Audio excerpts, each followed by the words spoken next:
Hello everyone, welcome back to the video on my Tribulation Force channel. So I'm up to chapter 13 of the first book of the Left Behind series, Left Behind, on page 227.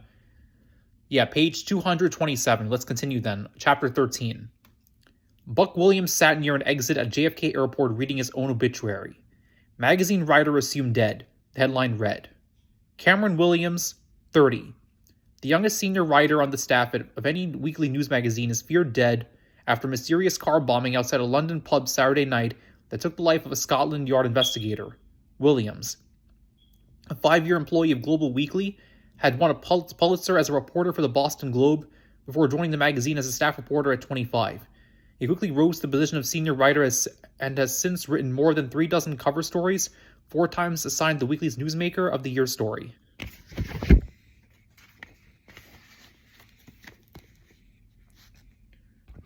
The journalist won the prestigious Ernest Hemingway Prize for War Correspondence when he chronicled the destruction of the Russian Air Force over Israel 14 months ago. According to Steve Plank, executive editor of Global Weekly, the administration of the magazine is refusing to confirm the report of Williams' death until we see hard evidence.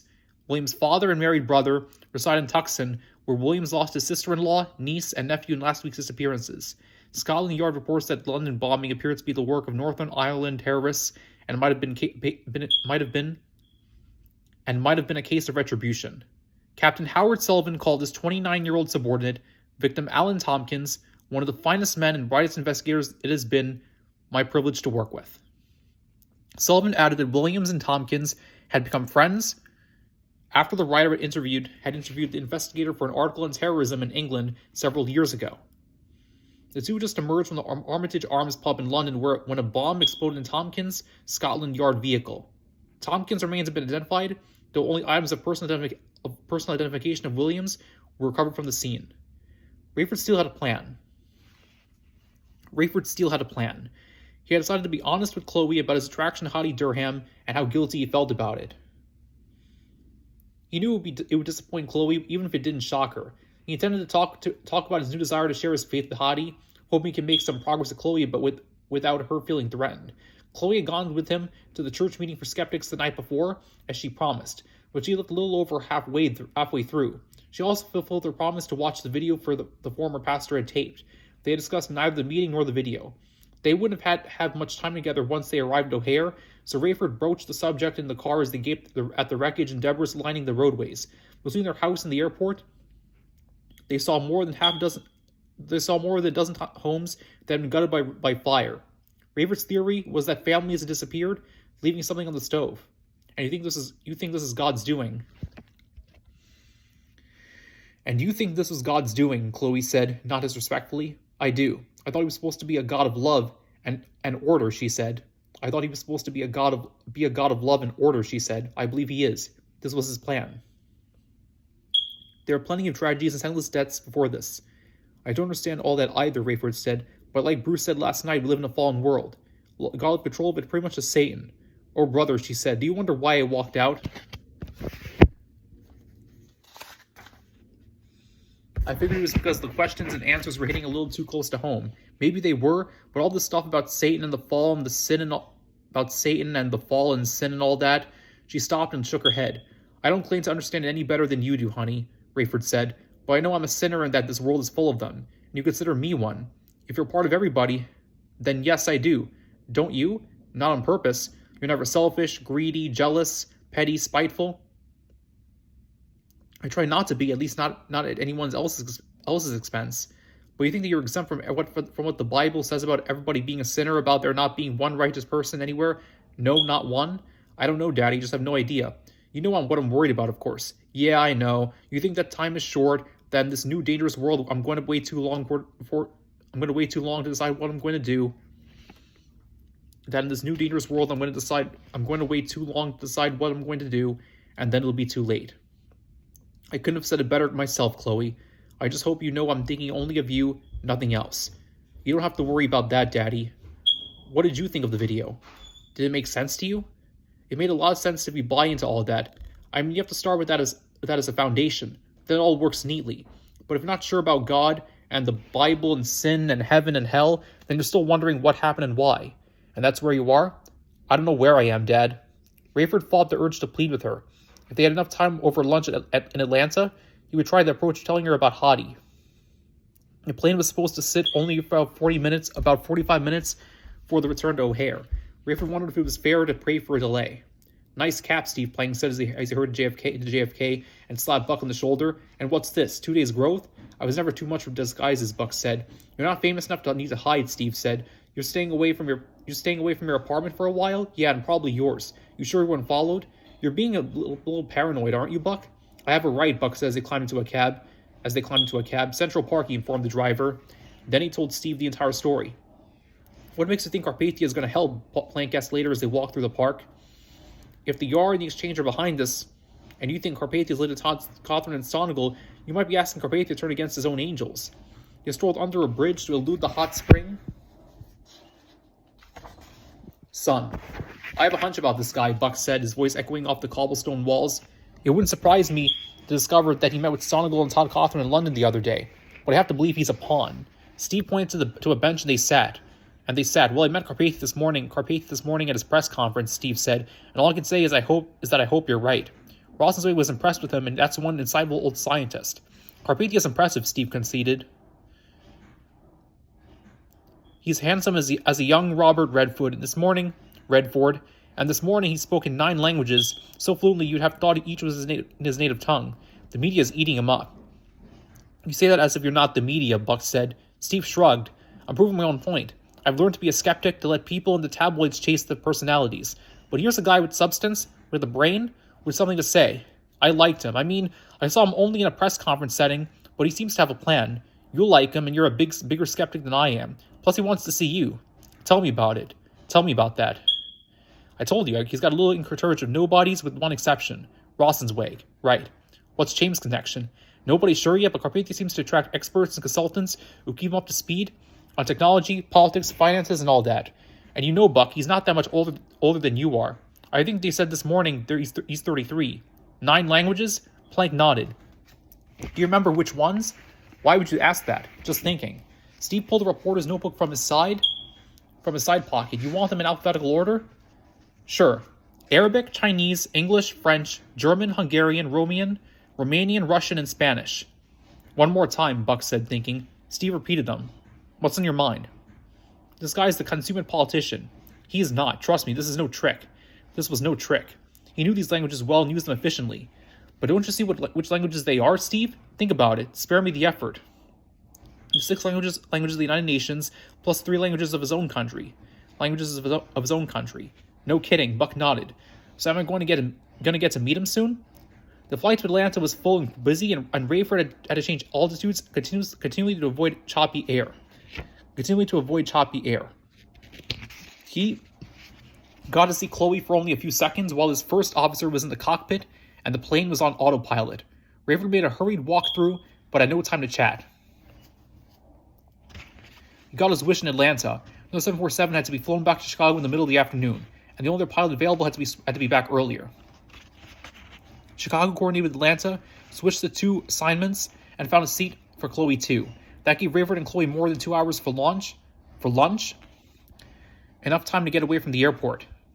Their cab driver, a young woman with a beautiful lilt to her voice, asked if they wanted to see a truly unbelievable sight, if it's not out of the way.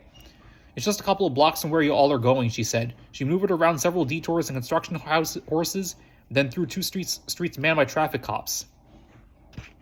Over yonder, she said, pointing, and she pulled into a sandy parking lot rimmed by 3-foot concrete block walls. Can you see the parking garage across the way? What in the world, Chloe said. Strange, isn't it, the cabbie said. What happened, Rayford asked. This has been going on since the vanishings, she said. They appeared at a 6-story garage with cars seemingly jammed into each other at all angles in a gridlock, so the tight and convoluted that cranes worked to lift them out through the open sides of the structure. They were all in there after a late ball game that night, she said. The police say it was bad anyway. Long lines of cars trying to get out, people taking turns merging, and lots of them not taking turns at all. So some people who got tired of waiting just tried to edge in and make other people let them in, you know? Yeah? And then poof, they say more than a third of the cars ain't got drivers, just like that. If they had room, they kept going until they hit the other cars of the wall. If they didn't have room, they just pushed up against the car in front of them. The ones that were left couldn't go one way or the other. It was such a mess that people just left their cars and climbed over other cars and went looking for help. They started at dawn moving the cars on the ground levels with tow trucks. Then they got them cranes in there by noon, and they've been at it ever since. Rayford and Chloe sat and watched, shaking their heads. Cranes normally used for hoisting beams up to the new buildings or wrapping cables around cars, tugging, yanking, dragging them past each other, and through openings in the concrete to clear the garage. It appeared as though it would take several more days. How about you, Rayford asked the driver. Did you lose people? Yes, sir. My mama, my grandmama, and 2 baby sisters. But I know where they are. They're in heaven, just like my mama always said. I believe you're right, Rayford said. My wife and son are gone too. Are you saved now? The girl asked. Rayford was shocked by her forthrightness, but he knew exactly what she meant. I am, he said. I am too. You've got to be blind or something to not see the light now. Rayford wanted to peek at Chloe, but he did not. He tipped the young woman generously when they got to the restaurant. Over lunch, he told Chloe of his history with Hadi, such as it was. She was silent for a long time. When she spoke, her voice was weak. So he never actually acted on it, she said. Thankfully, no. I never would have been able to live with myself. It would have broken Mom's heart, that's for sure. He nodded miserably. Sometimes I feel as bad as if I had been unfaithful to her. But I justified my considering it because your mom was so obsessed with her faith. I know. Funny thing though, that kept me straighter at school than I might have been otherwise. I mean, I'm sure Mom would be disappointed to know a lot of the things I've said and done while I've been away. Don't ask. But knowing how sincere and devout she was, and what high hopes expectations she had for me, kept me from doing something really stupid. I knew she was praying for me, as she told me every time she wrote. She'll also tell you about the end times, Chloe? Sure, all the time. We still don't buy it. I want to, Dad. I really do. But I have to be intellectually honest with myself. It was all Rayford could do to stay calm. Had he been this pseudo-sophisticated at that age? Pseudo-sophisticated at that age? Of course he had. He had run everything through that maddening intellectual grid until recently, when the supernatural came crashing through his academic pretense. But like the cabbie had said, you have to be blind not to see the light now, no matter how educated you thought you were. I'm going to invite Hattie to dinner with us this week, he said. Chloe narrowed her eyes. What, do you feel like you're available now? Rayford was stunned at his own reaction. He had to keep himself from slapping his own daughter, something he had never done. He gritted his teeth. How can you say that after all I've just told you, he said. That's insulting. So, what was what you were hoping for with this Hadi Durham, Dad? Do you think she was unaware of what was going on? How do you think she'll interpret this? She may come on like gangbusters. I'm going to make it clear what my intentions are, and they are totally honorable, more honorable than they could have been before, because I have nothing of worth to offer her. So now you're going to switch from hitting on her to preaching at her. He wanted to argue but couldn't. He couldn't. I care about her as a person. I want her to know the truth and be able to act on it. And what if she doesn't? That's her choice. I can only do my part. Is that how you feel about me too? If I don't act in the way you want, you'll be satisfied that you've done your part? I should, but obviously I care much more about you than I do Hadi. You should have thought about that before you risked everything to chase her. Rayford was offended again, but he had brought this upon himself and he felt he deserved it. Maybe that's why I never did anything about it, he said. Everything of that? This is all news to me, she said. I hope you restrain yourself because of your wife and kids. I almost didn't. So I gather. What if the strategy with Hadi just makes you all the more attractive to her? What's to keep you from being attracted to her too? It's not like you're still married if you're convinced Mom is in heaven. Rayford ordered dessert and laid his napkin on the table. Maybe I'm being naive, but your mother being in heaven is just like losing her to sudden death. The last thing on my mind is another woman, and certainly not Hadi. She's too young and immature, and I'm too disgusted with myself for having been tempted by her in the first place. I want to be upfront with her and see what she says. It'll be instructive to know whether all this was just in my mind. You mean for future reference? Chloe, I love you, but you're being bratty. I know, I'm sorry.